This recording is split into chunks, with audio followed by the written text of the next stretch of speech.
Welcome back! Our last couple of videos highlighted the concept of presenting instruction and the importance of presenting well. We wanted to make it very clear that there are a number of ways to present well, whether it be the use of a traditional model, an inductive model, or even a flipped classroom model. Regardless of your instructional preferences, however, we wanted to share some information on the importance of modeling, which refers to the use of clear illustrations and examples for learners. So, why model? Well, in short, it is hard for students to imitate instruction without seeing or doing that instruction.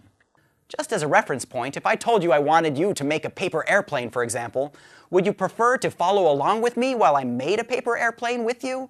Or would you rather just have me read off some instructions? That is the educational concept behind modeling. You don't want to be told what to do.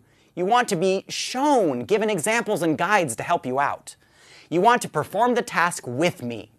That is probably one of the reasons that YouTube tutorials have become so popular. Need to know how to fix a sink? Change the oil in your car? Well, you, like millions of others, may go straight to online tutorials for advice. Let me give you a small example.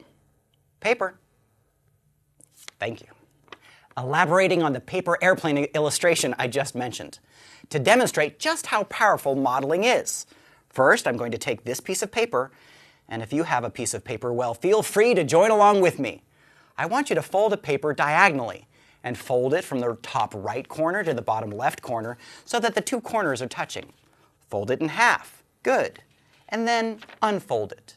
Perfect. So, if you listen to my verbal instructions, I asked you to fold diagonally from corner to corner. But if you followed my model, what I did was simply divide a paper in half like this. So, which did you do? Did you follow my instructions, or did you follow my modeling? Well, if you are like most people, the visual support, the modeling, is much more powerful than the verbal instructions. Now, why model in language instruction? One simple reason, to be quite honest, is that language is difficult. Students are still trying to understand a teacher, and thus may not have the full understanding of what is wanted or required of them. Further, students often misunderstand the level of detail required to complete a task, and can underestimate or overestimate the complexity of detail, grammatical level, and length. A good model can help guide students to an understanding of what you expect. But be careful.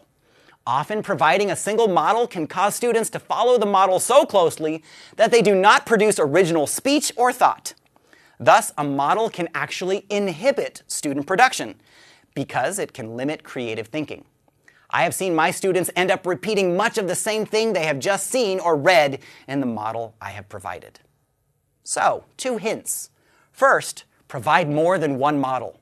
If you can, provide models that meet the requirements but that are very different from each other.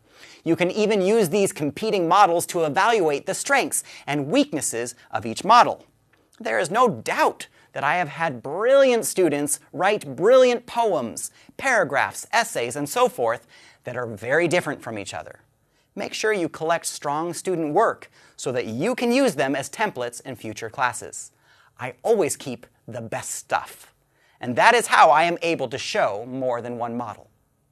Besides showing more than one model, another thing that experienced teachers do is hold off giving models until after a first draft or first attempt by the learners. By giving students time to freely explore their own speaking or writing, you are giving them the creative freedom to do something that might be quite different from the model you will eventually provide.